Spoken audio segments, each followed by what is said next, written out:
Good morning, everyone. Flightsimguy here, and today I'm going to take a quick moment and do a short video on how to create flight plans using Simbrief. This is going to go hand in hand in a different video that I'm going to be creating later today about programming the flight management computer for automated flights. Alright, so for my simming, I use Simbrief to do all my flight plans. Simbrief.com creates everything that you're going to need to do a flight plan. So what you got to do is go ahead and set up an account. It's free. Once you log in, click on Dispatch, go to My Flight Plan, and click on New Flight. Now, it's going to come up with this interface, and what you need to do is, all you need to enter is your departure, and in this case, let's pretend that we're flying from Miami to Kingston, Jamaica. KMIA for departure, arrival, MKJP. I always get those confused. You don't need the airline and flight number. What this does is populates some information in the flight plan. But for airline, I'm just going to go ahead and put FSG for Flightsimguy. And for the flight number, I'm just going to put 69. You can go ahead and it computes an alternate airport for you. You can go ahead and leave that. That's not no consequence. Leave the date. It makes it Zulu time. Go ahead and leave that. We never went metric, so here in America, so change kilograms to pounds. I think the contingency fuel is used to take you to your alternate airport, and the reserve fuel is like 45 minutes. Then it also computes how much fuel you're going to need for taxiing at both your departure and destination airport. So this also does your fuel management for you. Leave all the stuff default. Just go ahead and change your units from kilograms to pounds, depending on what you prefer. In the aircraft selection, I've already configured my Simbrief account for these aircraft. These are all the other planes that Simbrief offers. Unfortunately, it doesn't offer military aircraft, so if you want to do a flight with a military aircraft, just choose the plane that would be closest to a military plane, which would be the Cessna Citation X. But anyhow, in this case, we're going from Kingston to Miami, and let's go ahead and use the Embraer 195. This website is programmed with the fuel burn rate and whatnot for all these planes. That's in here. So whoever did this website did a fantastic job. Alright, so you enter your departure, your arrival, the units that you want, what kind of plane. This is all optional. Leave everything here the way it is. It guesses what runway to use, I'm guessing, based on the current wind conditions at your departure airport. It gives you 20 minutes taxi on departure, 8 minutes taxi on arrival. You can put extra fuel here if you want. Don't. It's going to already do that for you over here. Altitude, it'll automatically determine the appropriate altitude for this kind of flight. Passengers, you can go ahead and leave it automatic. Sometimes I like to just go ahead and put full. In this case, you're going to carry a full complement of passengers on your E195. Cargo, 1,000 pounds, or whatever you want. Zero fuel weight, leave this auto, or if you want, you can enter something yourself, but it's going to know what this is based on what kind of plane you put. Your captain, put your name, pilot ID.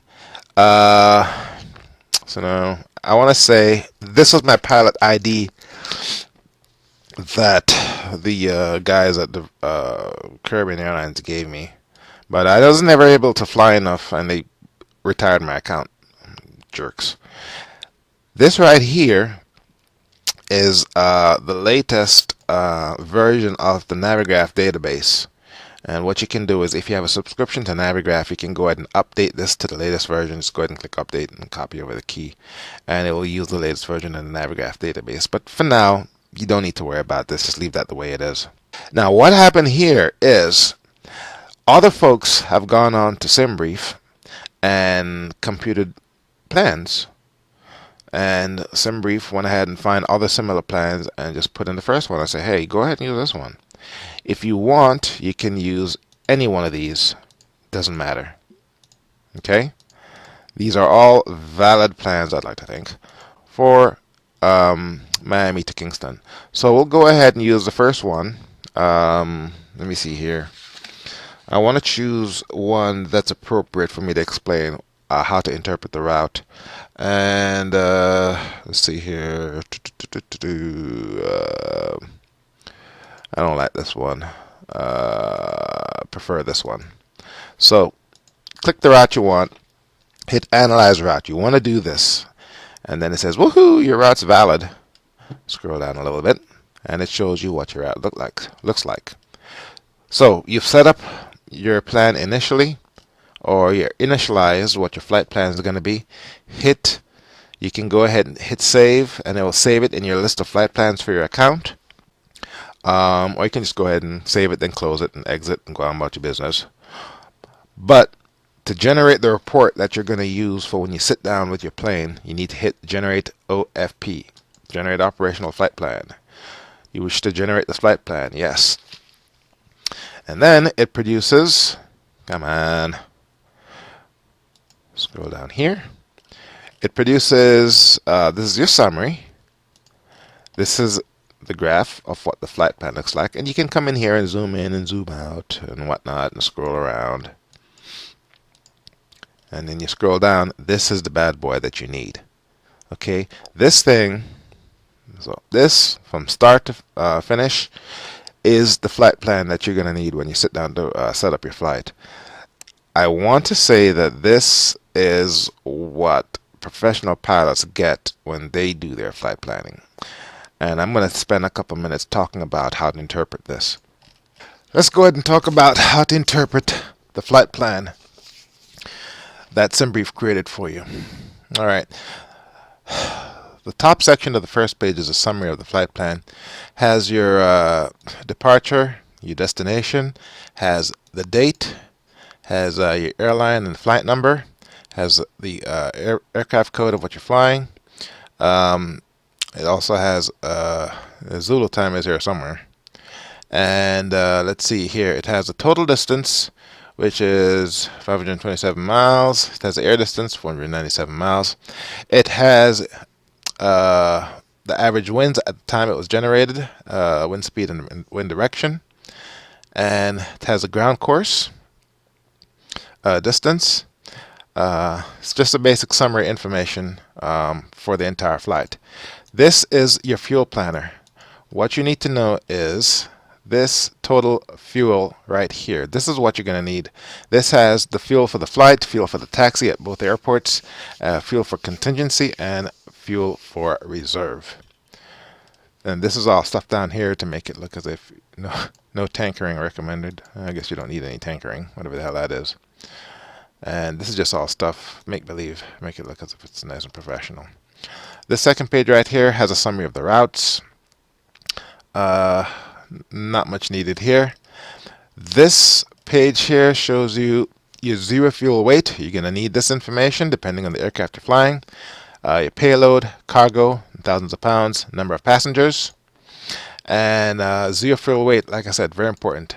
Total fuel weight, you're going to need that. Takeoff weight, need to know that also. This here is the meat of your flight plan. This is your route. Now, the route is composed of waypoints. I'm going to take a little bit of time to talk about waypoints in a couple of minutes. Right now, just know that each waypoint is a navigational point along your flight plan. This here is a waypoint, Shula. This is a longitude and latitude navigational coordinates for that particular waypoint. This is the flight level that you should be at for this waypoint. And this is the speed that you should be at for that waypoint. So as you can see for Shula, you should be at 19,000 feet at half a Mach. And at Ian's, you should be at 20,000 feet at 0.6 Mach. At Ely, you should be at 27,000 feet at 0.7 Mach and whatnot. This figure, or this right here, is the name of the standard instrument departure for this particular route. SIDS and stars, that's a totally different story. I won't bother going into that. Just know that this is the name of the SID that these waypoints live on. Right here is your top of climb. Your top of climb is at this these coordinates, and you should be at 33,000 feet. That is your target altitude, and your average speed for the cruise is going to be at 0.7 Mach. Intermediate waypoints, and then here's your top of descent. Here is the here are the waypoints leading to your destination at Norman Manley International. Kino 1 is the name of the star, and these are the waypoints along the star: Xenon, Kino, Seabug. Okay, that's all you really need to know with regards to the route. I'll go into how these waypoints, how the names came about and what they mean and whatnot in a second. Further on in the flight plan, page 6 and onwards, you really don't need anything at this point on. For professional pilots, they need to know this information. It has notice to airmen with regards to construction on runways and minimums and obstacles and whatnot. And in the flight simulation world, the software hasn't been updated. FSX hasn't been updated for over 10 years. The truth of the fact is none of this stuff means anything. And you don't want to waste any printer paper printing all of this stuff. You really don't need this information. You only need everything leading up to your route, which would be, in this case, page 5. Everything afterwards you can do without. Now, let's say you want to do a very unusual flight from a destination, from a particular airport departure to a destination that no one else has ever done yet. And so you go in and you fill out this stuff, but when you come down here, there is no route, no suggested route. This is all blank. Let me give you an example. Let's say we're going to fly from KOSU, that's the airport, OSU airport, and we're going to arrive at KFLL. That's Fort Lauderdale Airport. Pounds, you leave all this right here, leave this the way it is, and you can't take off from OSU with the Embraer 195. You can take off in the citation, so I'll change that there. Oh, look, there is no route.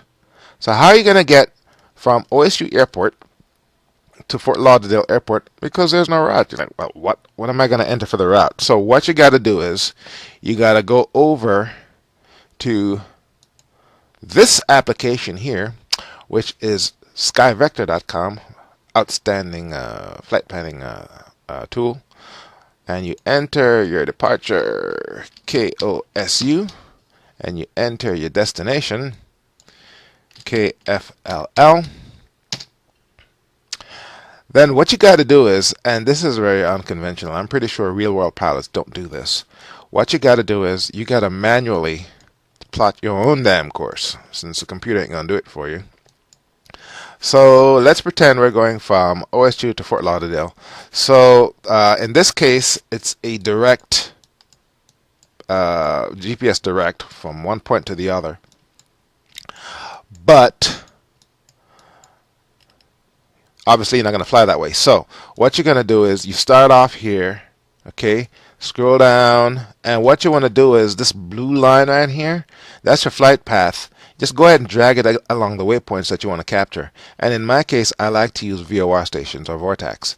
So I'll drag this to the middle right here, like so, right click, and here it is. The VOR station is yellow bud, hit plan, and it shows up right here. And you just do that all along the way till you get to where you need to go.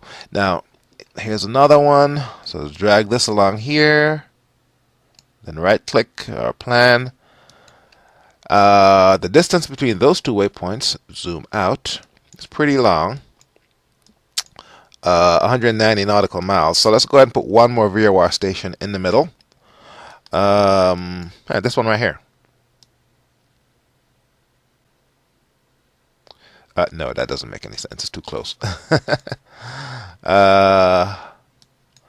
So let's come up, find one that's more suitable. Now this path here goes right through, I'm not sure if this is restricted airspace, but you can go ahead and takes you off path a little bit. but it's a plan. So then you come down and you just do this all the way until you get to Fort Lauderdale. Here's another VOR station here. Plan. Go down. You obviously don't want a VOR station that's too far off. Now in this case, here's a VOR station here, and that doesn't look like a. Actually, this right here is airspace. So if you're going to fly over this one, obviously you want to ask permission from ATC. Right click, Savannah. This right here, I'm not sure if it's restricted military airspace, but you got to take that into consideration when you're flying or making a flight path. Let's go ahead and drag this one here. Plan. And this goes all the way down to Fort Lauderdale. Now, in theory, you could just go ahead and plan what you want, or you could just do VFR and follow the coast. But let's continue mapping the VOR stations here. Plan right there. Oh, wow.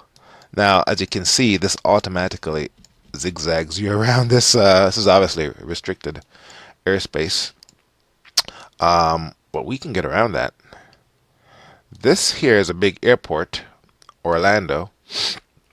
You don't want to fly. Yeah, that's the reason why it's taking you around it. Anyway, leave that there. And here's Fort Lauderdale. Okay, cool. And this is what it presented. Now, what you can do is select that, hit Control C, go ahead and run Notepad, Control V. That's what it looks like right here. Copy that and come over into Simbrief, paste it right here, analyze route. And that's how you do it.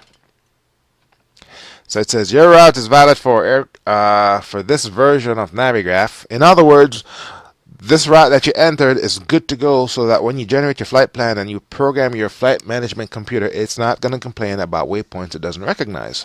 So that's why you want to do the analyze route. So in this case, from OSU Airport to Fort Lauderdale, you go ahead and see, this is what it looks like. It's kind of jacked up. But since you're going to use it to program a flight management computer, it doesn't matter because the plane's going to fly itself. All right, so generate OPF. Yes. And it's doing its thing. But with the magic of video editing, it's going to happen in no time. All right.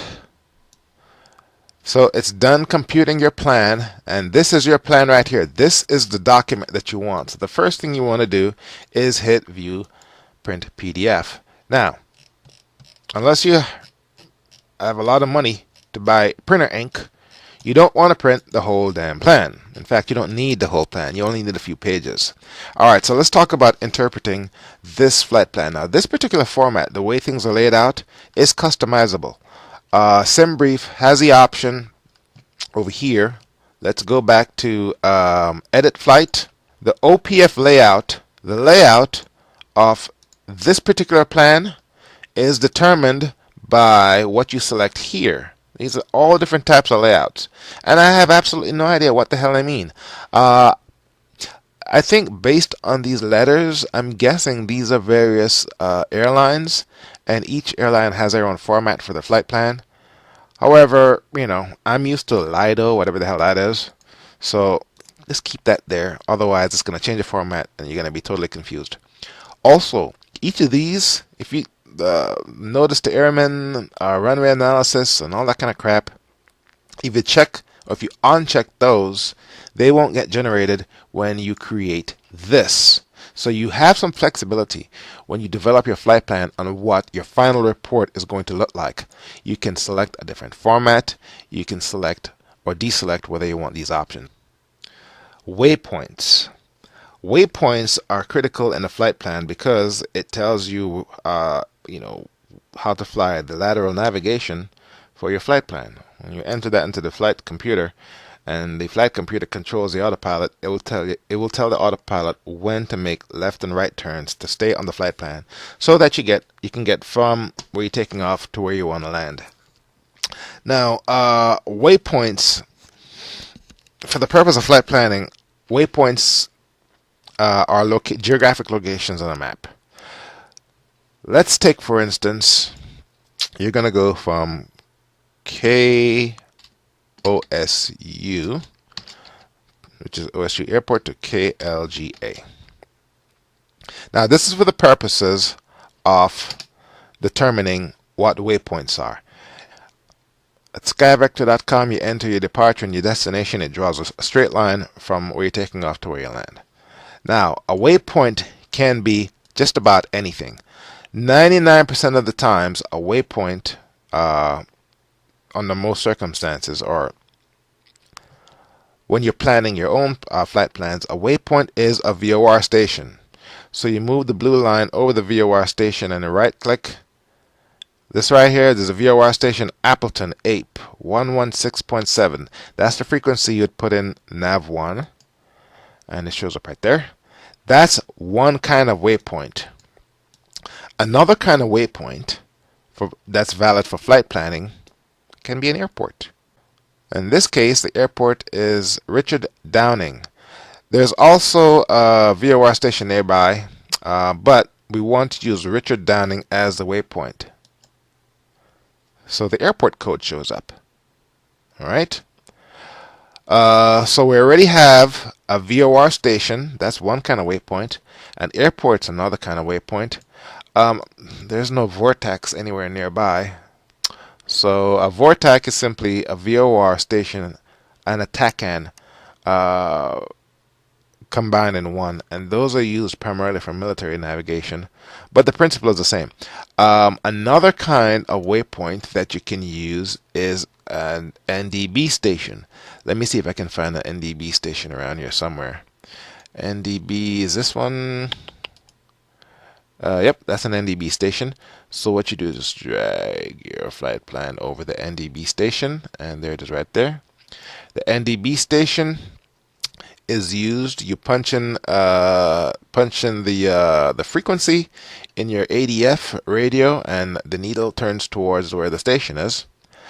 So you have VOR station, Vortex, airport, NDB stations, and another valid waypoint is a simple longitude and latitude assignment. So let's say right here, right click, plan these GPS coordinates right here, which can be anywhere in the world. Enter that. That's a valid waypoint for the purposes of programming your flight plan or your flight management computer. So you got Vortex, VOR stations, airports, NDB beacons. So now, what else is a good waypoint when flight planning? I want to say that's it. No, that's not it. The most common waypoint that's used in flight planning or flight management computers in commercial aircraft are predefined positions. Let's see. The easiest way to demonstrate that, let's go over to this flight plan right here that I did from Miami to Kingston. Let's take a look. I'm still recording. Let's take a look at this plan. Okay. Let's take a look at this plan. This is Norman Manley International Airport. These are 3 waypoints along the star chart Kino 1 that takes you into Norman Manley. Zenan, Z-I-N-A-N. Control C, and let's go over into Skyvector. We already demonstrated the fact that you can have VOR stations, Vortex stations, NDB stations, airports, and regular GPS coordinates. Let's go ahead and clear this, and let's close this, and I'm going to do a search on that waypoint called Zenan. Where is that waypoint? Scroll out. Where is it? Yeah, here it is right here. See this right here? As I'm zooming in and I'm zooming out, this little plus right here, that is Zenan. Let's come over here. Kino. Let's come back to Skyvector. This right here is Kino. So right click on it. Here it is. Plan Kino. Let's go back over here. Let's find Xenon again. I don't think I did that right the first time. Control V, go. Right, Xenon's here. My bad. Here's Xenon. Right click on Xenon. There's Xenon. Let's come over here. Cbug. Let's go back to Skyvector. Go. There it is right there. Cbug. Not exactly sure what this thing is causing, but go. Cbug is right here, and there it is right there. There are literally tens upon thousands of waypoints all over the world that uses these cryptic alphanumeric characters, and only God knows what they mean. Xenon, Savum, Teuton. Let's try Teuton. Teuton. Here it is right there. Right click, Teuton. There are tens upon millions and thousands and tens of thousands of waypoints all over the world. And whenever you do a flight plan, especially in Simbrief, the guy who coded this application, this